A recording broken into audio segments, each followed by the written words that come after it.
My name is Helen Morris. I'm 69 years old, and I didn't understand my own anger until very recently. I'm saying that now because I don't have much time left to pretend otherwise. I'm not dying tomorrow. At least, I don't think I am. But when you get to this age, time stops feeling like something you own. It feels borrowed. It feels counted. You wake up aware that more of your life is behind you than ahead of you, and that does something to a person. It makes certain thoughts louder. It makes old memories show up uninvited. And it makes lying to yourself harder to maintain. I'm telling this story because I wish someone had told it to me. Not to save me. Just to name it. To say it out loud so I wouldn't have spent so many years feeling vaguely wrong without knowing why. Right now, I live alone in a small house I've been in for 22 years. It's quiet here. No voices unless I turn on the radio. No footsteps except my own. The neighbors are polite but distant.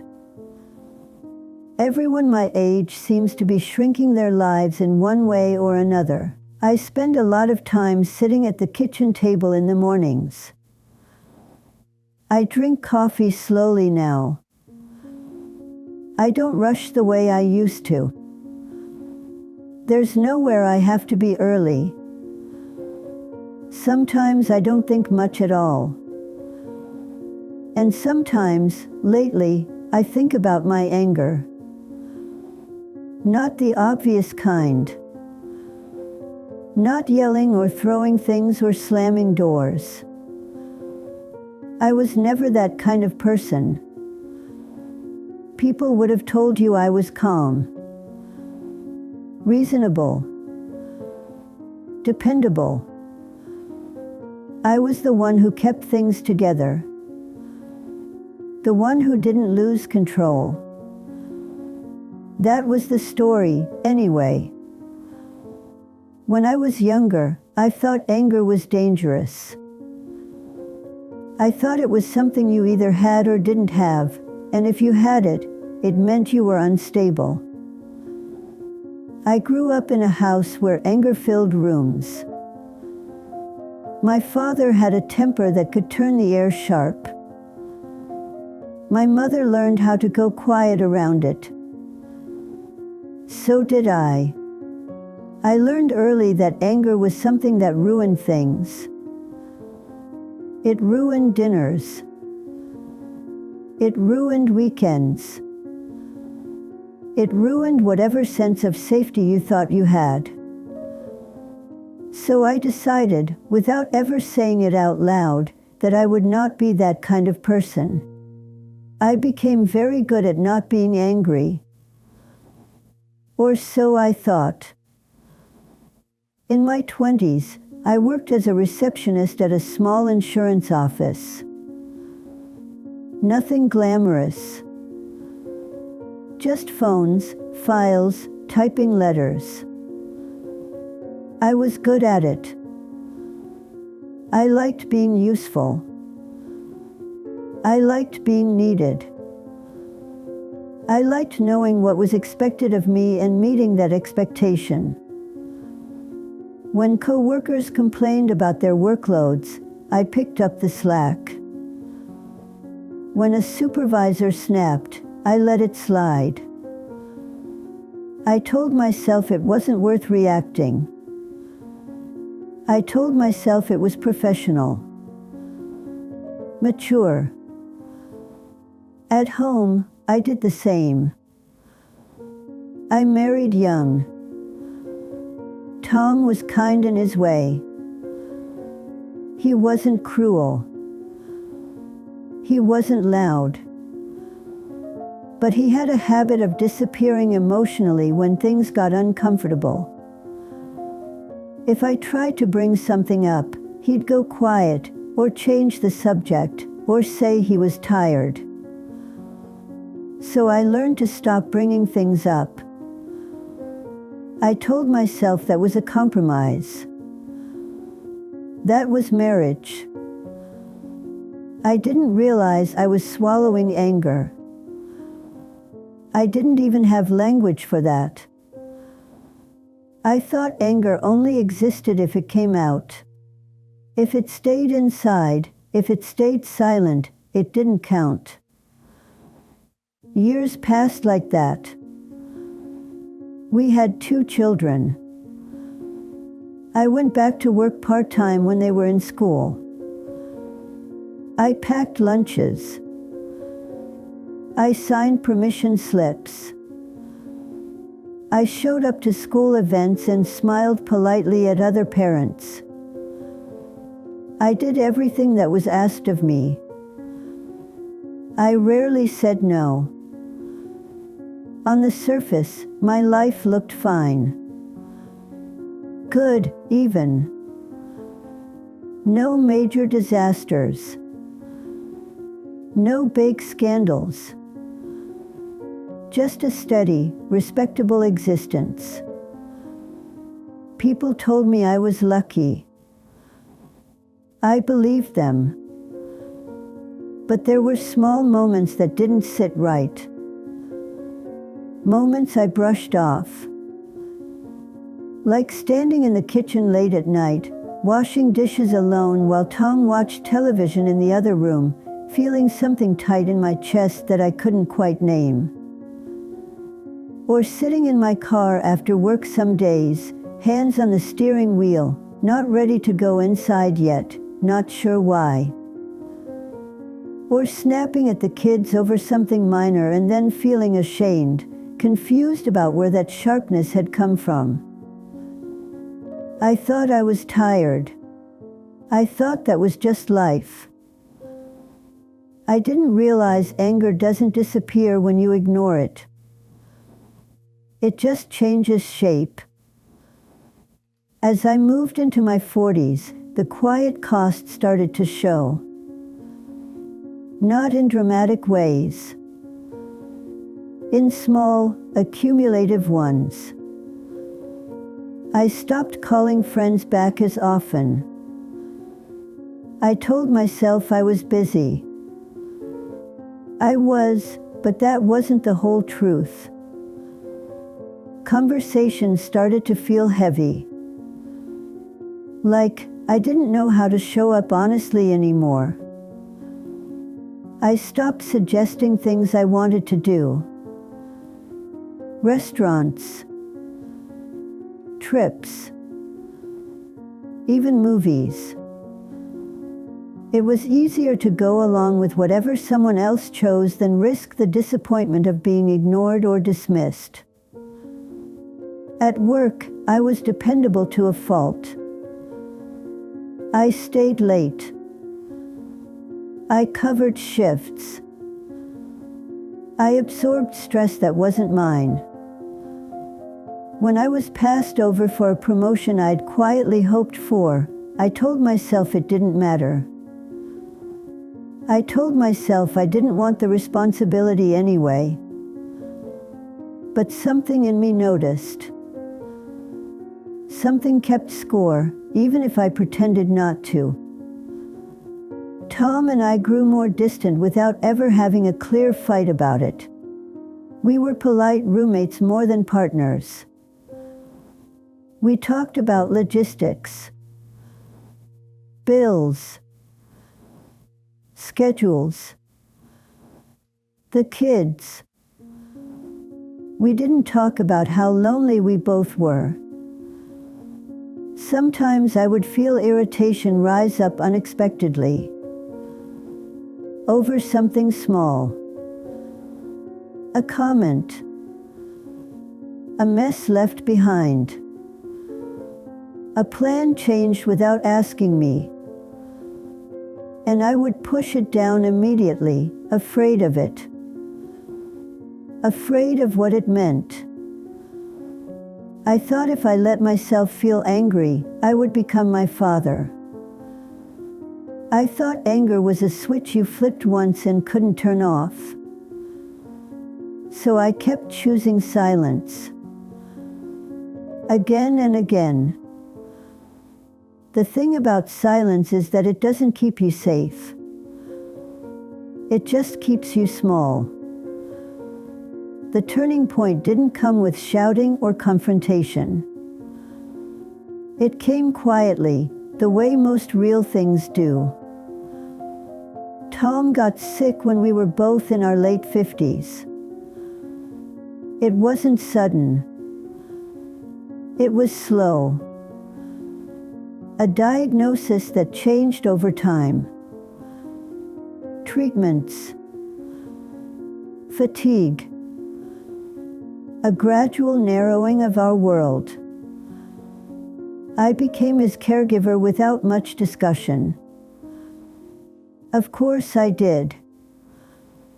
That was expected. That was what I was good at. I drove him to appointments. I kept track of medications. I handled paperwork. I stayed calm in rooms full of bad news. Doctors complimented me on how composed I was. Inside, something hardened. There were moments I wanted to scream. Not at him, exactly. In the situation. In the years. In the way our lives had shrunk into routines I never chose. In the way my needs felt irrelevant. I didn't scream. I didn't cry much either. I did what needed to be done. When Tom died, it wasn't dramatic. He was tired. He was ready. I held his hand. I told him it was okay. I meant it. After the funeral, after the casseroles and the cards and the gradual return to normal life for everyone else, I found myself alone with a feeling I couldn't ignore anymore. It wasn't grief, exactly. Or maybe it was, tangled up with something else. It was anger. Not at Tom for dying. Not at fate. Just anger. Old. Dense. Heavy. I realized I was angry about things that were already over. Years I couldn't revisit. Conversations I never had. Versions of myself I never allowed to exist. That scared me more than anything else had. For months after his death, I felt restless and uncomfortable in my own body. I'd get irritated at strangers, at noises, at the radio, at nothing in particular. And then I'd feel guilty for it, like I was failing some invisible test of widowhood. One afternoon, sitting in the same kitchen I'm sitting in now, it finally clicked. I wasn't afraid of being angry because anger was bad. I was afraid of being angry because it would have forced me to see how much I had given up. Anger is a kind of truth teller. And I had spent decades avoiding certain truths. I had been afraid that if I acknowledged my anger, I would have to acknowledge that I was unhappy in ways I didn't know how to fix. That I had chosen safety over honesty. That I had traded parts of myself for approval and peace and predictability. It was easier to believe I didn't want more than to admit I was afraid to ask for it. Once I saw that, I couldn't unsee it. I started remembering moments differently. Moments I'd dismissed as nothing.